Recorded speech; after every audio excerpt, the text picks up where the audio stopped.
warahmatullahi wabarakatuh. Apa kabar sobat? Bertemu lagi bersama saya Miss A dalam podcast Ramadan Bicara, bincang-bincang seputar Ramadan. Nah, hari ini sesuai dengan yang saya bilang di video sebelumnya, saya tidak akan sendirian. Saya akan ditemani oleh rekan saya gitu ya. Selamat datang Syekh Fuad. Selamat datang. Assalamualaikum warahmatullahi wabarakatuh. Waalaikumsalam warahmatullahi wabarakatuh. Gimana nih? Apa kabar Syekh hari ini? Alhamdulillah sehat. Di bulan Ramadan harus tetap semangat, tetap bahagia gitu. Betul. Ya, jadi hari ini ya sobat, saya dan Syekh Fuad ini akan menjawab sekaligus membahas pertanyaan-pertanyaan yang sering muncul ketika di bulan Ramadan. Jadi gini Syekh, meskipun kita sudah 1 minggu berpuasa, nah tapi pertanyaan-pertanyaan ini tuh selalu ada gitu, selalu hadir gitu ya di kalangan sobat-sobat di rumah itu gitu ya mengenai puasa gitu ya. Jadi langsung saja ya untuk pertanyaan pertama itu di sini ada beberapa sobat bicara yang bertanya mengenai niat puasa gitu. Ya. Bagaimana jika kita belum sempat berniat gitu, tapi ternyata sudah masuk subuh gitu, apa yang harus dilakukan nih Syekh? Bismillahirrahmanirrahim. Alhamdulillahirabbil alamin. Assalatu wassalamu ala asrafil anbiya'i wal mursalin sayyidina wa maulana Muhammad wa ala alihi wa sahbihi ajmain. Pertama, kita harus selalu semangat di bulan suci Ramadan meskipun kita masih ada di pandemi. Di masa pandemi kita tetap harus khusyuk menjalankan puasa ibadah Ramadan, ibadah puasa Ramadan. Nah, terkait pertanyaan yang muncul tentang niat ketika kita tidak sempat berniat karena keburu masuk waktu salat subuh gitu ya. Iya, betul. Di dalam fikih Islam bahwa niat merupakan rukun ibadah, sehingga jika seorang yang berpuasa Ramadan kemudian tidak sempat berniat karena keburu masuk subuh, maka puasa hari itu tidak dianggap alias tidak sah dilaksanakan, karena niat termasuk salah satu rukun daripada puasa. Nah, sehingga apa yang harus dilakukan oleh orang yang tidak niat berpuasa, dia punya kewajiban imsak, menahan. Artinya dia tidak distatusi sebagai orang yang berpuasa secara syar'i, tetapi karena dia tidak berniat di malam hari, maka dia punya kewajiban imsak, menahan. Tidak boleh secara terang-terangan makan, minum di luar dan lain sebagainya. Dia punya kewajiban menahan, tidak makan, tidak minum sampai nanti waktu maghrib tiba begitu. Meskipun dia tidak berpuasa tetapi punya kewajiban imsak gitu. Nah, saya bacakan salah satu redaksi dari salah satu kitab yang biasa dibaca oleh kalangan pesantren. Saya bacakan dari kitab Fathul Mu'in bahwa fardunya puasa wa furuduhu, fardunya puasa yang pertama adalah niat. Nah, niat itu harus dibacakan di malam hari, namanya tabyitun, niat wajib gitu. Nah, oleh karena itu orang yang tidak berniat di malam hari kemudian masuk waktu subuh, maka puasanya tidak sah. Nah, karena puasanya tidak sah di hari tersebut, maka dia punya kewajiban imsak, menahan di hari tersebut, dan dia punya kewajiban mengqadha puasa di hari selanjutnya setelah Ramadan begitu. Jadi niat itu prinsip, niat itu jantungnya ibadah, sehingga kalau orang puasa tidak berniat maka tidak sah. Sedangkan niat puasa Ramadan itu wajib dilaksanakan di malam hari, namanya dalam bahasa fikih namanya tabyitun niat, di malam hari gitu. Itu mungkin jawaban sederhana terkait orang yang tidak sempat berniat di malam hari kemudian masuk waktu salat subuh, maka puasa dia pada hari itu tidak dianggap sah karena dia tidak berniat, dan dia punya kewajiban dua, yaitu satu, dia wajib imsak, yaitu menahan tidak makan tidak minum secara terang-terangan, dan juga dia punya kewajiban mengqadha puasa hari tersebut di hari yang lain nanti gitu. Jadi orang tersebut seperti puasa tapi tidak mendapatkan pahala berpuasa. Iya, jadi dia punya kewajiban menahan, tapi statusnya bukan orang yang berpuasa secara syar'i gitu. Ya, nah gitu ya sobat untuk pertanyaan pertama. Nah untuk pertanyaan yang kedua ada juga yang bertanya seperti ini, Syekh. Miss A, saya pernah mendengar katanya kita bisa melakukan niat berpuasa untuk 1 bulan penuh. Nah itu maksudnya gimana ya, Syekh? Ya, para hadirin yang dirahmati Allah, bahwa masih berkaitan dengan niat. Niat puasa itu satu harus dilafalkan, harus ditetapkan di malam hari, namanya tabyitun niat dalam bahasa fikihnya. Nah, kemudian terdapat perbedaan ulama, terdapat perbedaan madhab terkait apakah niat puasa Ramadan itu harus diniatkan setiap malamnya atau cukup di malam pertama bulan Ramadan untuk niat 1 bulan. Nah, kalau kita berpegang kepada madhab Imam Asy-Syafi'i bahwa niat puasa Ramadan harus ditetapkan di setiap malamnya. Jadi setiap malam wajib niat. Sehingga kalau kita merujuk madhab ini, niat di awal Ramadan untuk seluruh hari selama 1 bulan, tiap malam kedua, malam ketiga tidak niat, itu tidak sah. Kalau kita merujuk kepada mazhab Imam Asy-Syafi'i, dan kita mayoritas mazhab Syafi'i di Indonesia, sehingga mau tidak mau ketika kita niat puasa Ramadan harus diucapkan setiap malam. Maka kebiasaan di tengah-tengah masyarakat selalu membaca niat setelah salat tarawih, dengan nawaitu shauma godin an ada'i fardhi syahri ramadhani hadisanati fardholillahi ta'ala. Nah, ada hal yang menarik yang dijadikan amalan oleh sebagian ulama, termasuk oleh Al-Maghfurlah guru saya, Syekhuna Kiai Haji Masruri Abdul Mughni, pimpinan Pondok Pesantren Al-Hikmah 2 di Brebes. Begitu juga saya mendapatkan amalan ini dari guru-guru saya di Tarim, bahwa boleh niat di awal malam Ramadan untuk 1 bulan penuh, mengamalkan madhabnya Imam Malik, namun tetap wajib niat setiap malamnya. Karena kita bermadhab Imam Asy-Syafi'i, kita harus melafalkan niat, menetapkan niat setiap malamnya. Namun juga boleh di malam pertama di bulan Ramadan kita meniatkan untuk 1 bulan penuh.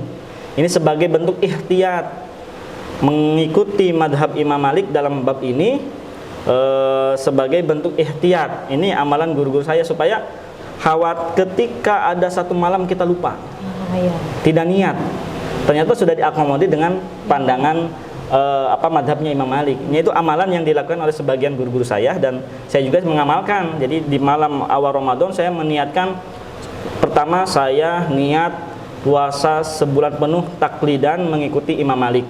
Kemudian kedua saya niat puasa untuk esok, dan tiap malamnya saya berniat begitu. Dan itu juga disinggung sebetulnya oleh Syekh Zainuddin Al-Malibari dalam kitab Fathul Mu'in. Beliau mengatakan, falau nawa awwala lailati ramadana, jika seorang berniat di awal malam Ramadan, sauma jami'ihi, puasa seluruh hari di bulan Ramadan selama 1 bulan, lam yakfi, tidak sah, tidak cukup dalam mazhab kita, mazhab Syafi'i, li ghairil yaumil awal, untuk hari-hari setelah itu, hari kedua, ketiga, selanjutnya sampai hari 29 atau 30 enggak sah. Sah untuk hari pertama gitu. Nah, beliau Syekh Zainuddin Al-Malibari punya guru namanya Ibnu Hajar Al-Haytami, pengarang kitab Tuhfatul Muhtaj, yang selalu dikatakan dalam kitab Fathul Mu'in dengan istilah Syekhuna. Beliau mengatakan, qala Syekhuna, guru saya mengatakan, itu Ibnu Hajar, lakin yang bagi dalika, akan tetapi sepatutnya kita sebagai seorang muslim untuk melakukan itu, yaitu niat di awal Ramadan semua hari selama 1 bulan. Liyahsulalahu yaumul yaumil ladzi nasiyan niyata fihi inda malikin, gitu. Supaya mendapatkan hari di mana kita lupa berniat di malam tersebut, itu terakomodir oleh pandangannya Imam Malik. Nah, ini makanya bentuk ikhtiyat. Seperti yang saya tadi sampaikan di awal, bahwa guru-guru saya baik di Indonesia ataupun ketika saya belajar di Tarim ada amal-amal tersebut. Ini untuk mengakomodir begitu. Karena kadang kita lupa, mungkin semalam suntuk kita tidur dari setelah berbuka puasa sampai menjelang subuh tidur, akhirnya nggak niat, itu gimana? Nah, kalau kita niat di awal Ramadan begitu, sudah terakomodir oleh pandangan Imam Malik. Nah, makanya mungkin guru-guru saya juga mengamalkan pandangan ini begitu, dan ada pandangannya lakin yang bagi dalika. Mungkin begitu. Ya, jadi begitu ya sobat bicara. Jadi untuk niat yang 1 bulan itu ternyata bisa bisa ya dikhawatirkan kita lupa gitu berniat di malam-malam selanjutnya. Tapi karena kan sekarang sudah canggih ya, Syekh, kenapa nggak set pengingat gitu? Jangan lupa niat puasa gitu ya, biar nggak lupa. Oke, nah itu pertanyaan mengenai niat berpuasa. Sekarang pertanyaan selanjutnya mengenai sahur, Syekh. Di sini ada pertanyaan, bagaimana jika kita sedang sahur tetapi ternyata keburu imsak gitu ya? Kita lanjutkan makannya atau dihentikan saja? Terima kasih untuk pertanyaan ketiga, ini menarik ya, para hadirin sekalian, bahwa di kita mengenal istilah imsak. Kalau kita melihat definisi puasa, bahwa puasa itu al-imsak anil muftirat min tulu'il fajri ila ghurubi syamsi, bahwa menahan dari hal yang membatalkan puasa sejak terbitnya fajar sampai terbenamnya matahari. Nah, di sini di Indonesia secara khusus di penampilan waktu ada tambahan waktu imsak itu. Nah, sebetulnya adanya waktu imsak itu diambil dari beberapa riwayat, dan beberapa riwayat yang mengatakan bahwa antara sahur dengan fajar itu kurang lebih yaitu membaca 50 ayat itu untuk menentukan antara maksud waktu subuhnya begitu. Sehingga kalau 50 ayat ada yang mengkonversikan itu sekitar 10 menit. Nah, di Indonesia waktu imsak ke waktu adzan subuh itu 10 menit. Jadi kalau subuhnya jam 4.30, maka jam 4.20 itu sudah ada imsak. Nah, lantas bagaimana kita menyikapi imsak? Nah, imsak ini sebagai bentuk ihtiyatnya para ulama untuk masyarakat, bahwa di waktu tersebut seyogyanya kita sudah berhenti tidak mengkonsumsi apapun. Ihtiyatan, hati-hati, berjaga-jaga, khawatir nanti kebablasan melakukan itu sampai adzan subuh begitu. Nah, sehingga gini, kalau ada orang sahur, kemudian setelah sahur dia kedengaran suara imsak begitu, ya tinggal lanjutkan saja makannya dengan cepat, karena orang yang makan minum di waktu imsak itu masih dikatakan sah puasanya. Nah, tetapi baiknya kalau sudah masuk imsak kita harus menahan dari makan minum, meskipun kita masih punya kesempatan untuk makan minum, karena batasan kita tidak boleh makan minum itu sejak adzan subuh atau terbitnya fajar. Jadi imsak itu ya waktu ihtiyat ya yang ditetapkan oleh para ulama, oleh para kiai untuk orang awam, untuk masyarakat bahwa sebagai menjaga terhadap kehati-hatian puasa kita, ya udah waktu tersebut kita sudah tidak boleh makan. Bukan tidak boleh itu tidak boleh kalau makan batal, tidak, tapi untuk kehati-hatian gitu, karena dikhawatirkan kalau makan bablas akhirnya masuk waktu subuh, ini nanti kan bermasalah begitu. Nah, sehingga kalau orang masih makan atau telat bangunnya ternyata ke waktu imsak tinggal 5 menit lagi, ya selesaikan makannya, meskipun sudah ada pengumuman imsak, lanjutkan makannya. Setelah itu selesaikan, berhenti, dan menahan gitu, karena batasan awal orang nggak boleh makan minum tuh ya di waktu subuh, waktu adzan subuh atau waktu fajar. Dan itu juga adanya waktu imsak merupakan bentuk ihtiyat dan merupakan mimma la yatimu al wajibu illa bi fahuwa wajibun gitu. Jadi kalau kita ingin menetapkan awal tolak al-fajri, yaitu terbitnya fajar itu jam sekian, nah kita kan tidak bisa mungkin mengatur secara tepat. Maka baiknya kita ada waktu sedikit untuk menahan diri, supaya ketika waktu adzan subuh kita sudah tidak melakukan aktivitas yang membatalkan puasa gitu. Jadi masih boleh gitu kalau makan, sebetulnya di waktu imsak masih boleh, secara aturan masih boleh gitu. Jadi gitu ya, jadi masih boleh, ternyata kita masih boleh makan gitu ya. Tapi kalau bisa sih ya tadi ya ditahan gitu ya, betul, berhenti sebelum azan subuh gitu. Ya, makanya jangan telat bangun gitu. Kan kita sudah dibangunkan oleh obrok-obrok biasanya dari jam 3 sudah ada ini, tapi sunnahnya ya sahur itu diakhirkan. Sunnah itu diakhirkan, tapi jangan terlalu mepet ya.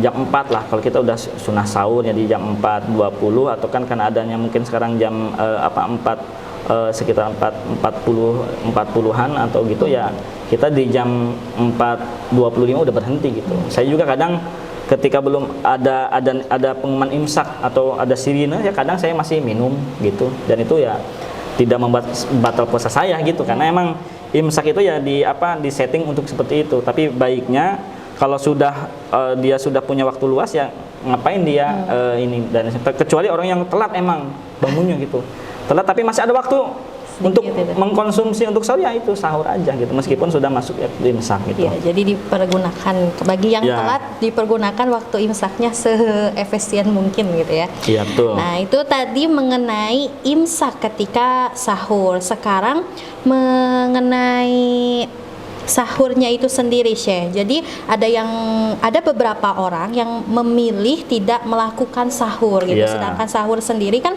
ada merupakan amalan di ketika berpuasa ya. Nah, apakah ketika sobat bicara di rumah tidak melakukan sahur itu tidak mendapatkan pahala berpuasa atau gitu, bagaimana? Kalau kita berbicara pahala itu kan satu kesatuan yang tidak bisa dipisahkan dengan ibadahnya, karena di dalam ibadah pun, di dalam satu ibadah itu banyak sekali keutamaan, kesunahan-kesunahan yang membangun begitu. Nah, kalau kita berbicara pahala puasa secara utuh, karena puasa itu kan dihitung dari mulai terbitnya fajar sampai terbenamnya matahari. Nah, itu kan puasa secara agamanya begitu. Nah, sedangkan waktu sebelah itu kan hal-hal yang menopang, yang berkaitan dengan puasanya. Maka kalau kita berbicara kepada substansi puasa, khusus dari terbitnya fajar sampai terbenamnya matahari, maka orang yang tidak sahur itu ya tidak merusak ibadah puasa yang itu, tetapi ada keutamaan pada bulan Ramadan yang dia tidak dapatkan pahalanya. Seperti diantara sunnahnya puasa adalah makan sahur meskipun dengan segelas air. Jadi kalau kita ingin mendapatkan keutamaan dalam ingin dapat keutamaan pahala sahur ya maka sahur, karena sahur itu sendiri kan tujuannya untuk menguatkan badan, untuk menguatkan badan ketika puasa nanti di siang hari karena sudah terisi dan lain sebagainya. Nah, sehingga orang yang tidak sahur itu dia tidak akan mendapatkan sebagian pahala keutamaan yang ada di bulan Ramadan. Tapi kalau untuk pahala puasa ya dia tetap mendapatkan gitu. Tetapi ada satu sisi yang tidak sempurna, yaitu dia tidak mendapatkan keberkahan sahur, pahala menyantap sahur yang itu merupakan kekhususan yang ada di bulan suci Ramadan begitu. Jadi puasanya tetap dikatakan sah, pahala puasa dia dapatkan, cuma ada satu pahala sahur yang dia tidak dapatkan gitu. Jadi karena pahala itu kan berkaitan satu sama lain secara menyeluruh rangkaian ibadahnya kan. Ketika puasa kita disunahkan sholat qiyamul lail atau taraweh. Apakah ketika orang puasa tidak taraweh puasanya tidak dapat pahala? Ya, puasanya dapat pahala, cuma dia tidak mendapatkan keutamaan pahala yang bisa diraih di bulan suci Ramadan, yaitu sholat taraweh begitu. Ya, jadi kalau sekiranya masih bisa sahur, lebih baik sobat-sobat di rumah yang melakukan sahur yang mendapatkan tadi pahala dari sahurnya itu sendiri. Betul. Jadi Karena menambah ya. Betul. Sahur itu kan hikmahnya juga kan untuk menguatkan badan ketika puasa di siang hari, kemudian juga untuk supaya berbeda dengan ahlul kitab. Kan ahlul kitab dulu puasa tapi tidak ada sahur. Kita kan umatnya Nabi Muhammad puasa tapi berbeda dengan puasanya umat-umat terdahulu, ada sahurnya dan lain sebagainya. Dan banyak hadis juga di dalam ibadah sahur itu ada keberkahan-keberkahan yang tidak ternilai. Maka sempatkan para hadirin untuk senantiasa menyantap sahur meskipun dengan sebutir kurma ataupun seteguk air minum begitu. Itu ya sobat ya, jadi kalau bisa sahur ya biar gak lemes gitu. Ya, betul. Ketika beraktivitas. Oke, next kita pindah ke pertanyaan selanjutnya. Iya, boleh. Ya. Tadi kan sudah mengenai niat berpuasa, sahur. Nah, sekarang pertanyaannya mengenai berbuka ya. Jadi di sini ada sobat bicara yang bertanya,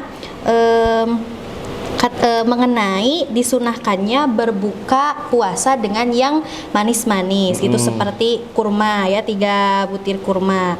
Tapi karena di Indonesia itu banyak sekali makanan tradisionalnya dan banyak yang manis-manis juga gitu ya, seperti kolak seperti itu. Karena adanya akulturasi gitu, apakah berbuka dengan yang manis-manis seperti kolak tersebut itu tetap mendapatkan fadilah berbuka dengan yang manis seperti dengan kurma gitu. Jadi kalau kita berbicara teori memahami teks gitu ya, bahwa teks itu, teks agama itu kita memahami dari lafadznya. Rasulullah SAW menyunahkan umatnya untuk berbuka sahur menggunakan tamar. Tamar itu kan sejenis buah-buah gitu, yang manis gitu. Ya karena tradisi di Arab sana ketika Rasulullah SAW itu ya makanan yang paling populer manusia kurma, begitu. Nah kemudian lantas kan ada Islam menyebar ke semua penjuru dunia, ke seluruh penjuru dunia, dan akhirnya Islam menyebar ke daerah-daerah yang dimana kurma tidak ada gitu. Nah kalau kita melihat semangat Rasulullah menganjurkan, Rasulullah SAW menganjurkan untuk berbuka dengan tamar. Tamar memiliki makna memiliki kandungan rasa manis, maka kita ambil semangatnya juga. Kalau seandainya kita tidak menemukan yang manis seperti kurma, ya kita bisa menggunakan yang manis selain kurma, dan itu keutamaannya akan bisa didapatkan gitu. Cuma nanti kalau kita membaca teks-teks fikih bahwa urutan sunnah dalam berbuka itu pertama ya memang betul menggunakan kurma. Makanya meskipun tadi kita memahami dalam memahami teks ada mengambil lafadznya yaitu kurma, kemudian ataupun ngambil semangatnya ada, tetap kita ya berusaha untuk mencari kurma, karena kita kan sekarang sudah dimudahkan. Mungkin dulu sulit mencari kurma, kalau sekarang ya dimudahkan. Yang jualan kurma sudah ada di mana-mana, toko banyak menyediakan kurma, dan ekspor kurma sudah menyebar luas kemana-mana. Maka selama Ramadan kita usahakan untuk mengamalkan apa yang dianjurkan oleh Kanjeng Nabi Muhammad SAW. Maka belilah kurma untuk mengamalkan ini gitu. Jadi yang pertama ya kurma. Kalau seandainya kurmanya tidak ada, maka boleh menggunakan air minum, walau min ma'in zamzama gitu. Ya kalau kita pakai air rosan, air aqua, air air mineral dan lain sebagainya, itu ya tidak ada masalah gitu. Makanya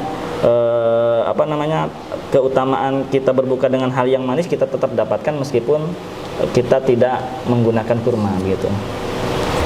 Jadi gitu. Jadi kalau misalkan tidak ada kurma, lebih baik air biasa saja. Iya, makanya di sini kan runtutnya kurma nggak menemukan ya makanan lain gitu. Kemudian air. Maka di sini juga kan ada emang yang diutamakan tuh kurma kalau kita melihat ini.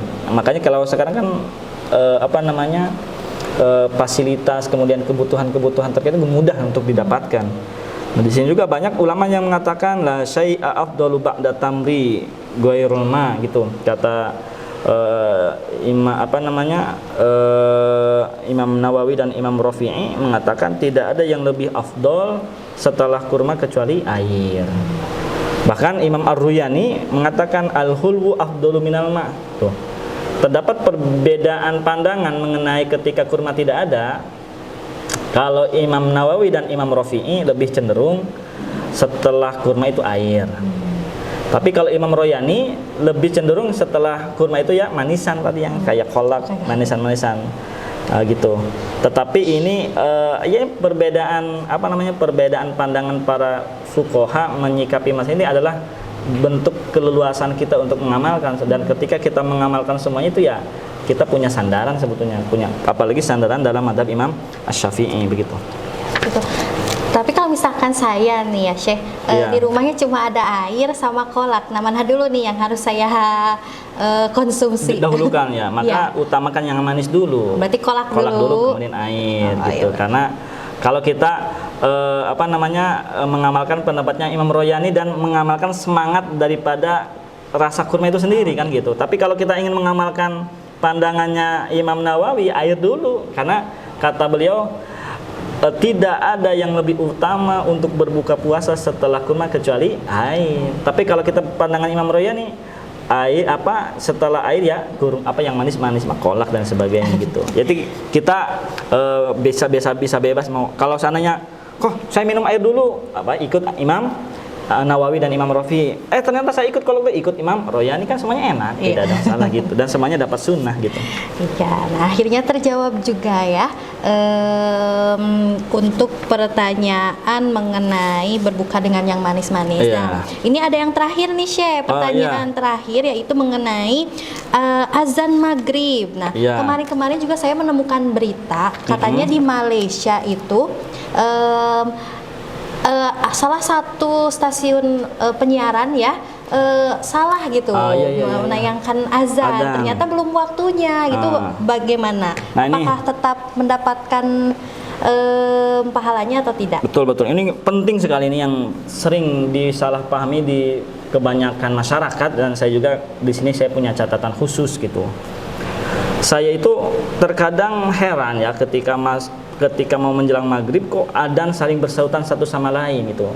Saya itu punya catatan ataupun catatan khusus, mungkin ini bisa menjadi kebijakan pemerintah, bahwa adzan maghrib itu diseragamkan oleh satu adzan. Itu kumandang adzan maghrib itu diseragamkan oleh mungkin instruksi dari MUI setempat begitu, supaya tidak terjadi saling saut menyaut adzan gitu. Nah, jeda antara adzan satu kedua tuh kadang ada yang 1 menit dan lain sebagainya. Nah, kalau kita berbicara fikih siam, bahwa kesunahan takjil buka puasa itu punya catatan. Tidak hanya ketika ada langsung maghrib langsung berbuka, enggak. Jadi kesunahan takjil itu dengan catatan yakin sudah masuk waktu maghrib, itu yang menjadi pentingnya di sini.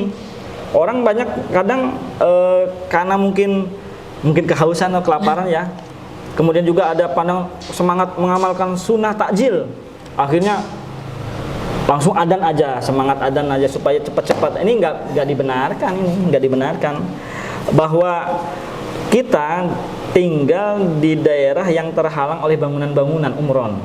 Kita tidak tinggal di pesisir pantai, kita tidak tinggal di gunung, sehingga kita tidak tahu apakah matahari sudah benar-benar terbenam atau belum begitu. Nah, kalau kita tinggal di pesisir pantai kan enak, wah udah terbenam jelas. Di gunung juga udah kelihatan. Nah, karena kita tinggalnya di wilayah yang banyak bangunan, kan kita cahaya matahari, bulatan matahari kan terhalang oleh bangunan-bangunan. Maka kata dulu waktu saya di Tarim, guru saya Muhammad Ba'udon itu mufti Tarim, sangat keras sekali kalau menyikapi adzan yang saling bersautan satu sama lain. Beliau mengatakan kita itu tinggal di daerah yang terhalang oleh wadi itu lembah-lembah. Jadi kita tidak bisa memastikan apakah mata itu sudah benar-benar terbenam atau belum. Maka untuk benar-benar dinyatakan terbenam itu harus dengan yakin, bukan dengan keraguan. Yakin, maka harus dengan yakin. Maka di sini pun mu'alif para pengarang kitab, para fuqaha mengatakan wa sunnat ta'jilul fitri idza tayaqqanal ghurub. Ini penting ini. Jadi kita harus yakin bahwa udah masuk waktu maghrib. Bismillah. Maka saya kalau saya pribadi ya, Bu Agis, ketika saya berbuka puasa itu saya tidak mengambil adzan yang pertama, karena pasti ada adzan yang kedua. Saya selalu menunggu ketika ada adzan lagi, supaya lebih meyakinkan hati saya gitu. Kadang saya kalau adzan pertama kok jam 17.45 udah ada yang adzan, setelah itu ada yang adzan lagi tuh gimana? Nah, ini membuat kita ragu. Nah, makanya kalau kita punya penanggalan yang sudah penanggalan buka, ya lebihkanlah 2 menit, 1 menit, itu lebih meyakinkan kita begitu, karena akan berpengaruh terhadap kesahan ibadah kita gitu. Dulu pernah terjadi kalau tadi yang diceritakan oleh Ibu Agis di Malaysia, ada adzan salah dikumandangkan, akhirnya itu ya secara fikih puasa yang buka puasanya orang-orang yang merujuk kepada adzan itu nggak sah.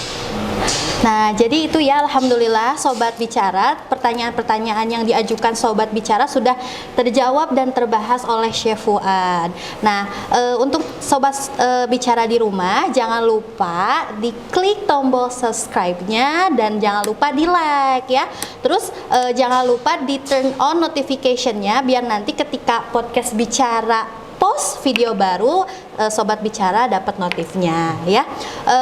Jangan lupa di like ya, harus di like pokoknya. Oke, so terima kasih untuk Sobat Bicara yang sudah menonton kami di podcast Bicara ini. See you on the next video. Assalamualaikum warahmatullahi wabarakatuh. Waalaikumsalam warahmatullahi wabarakatuh.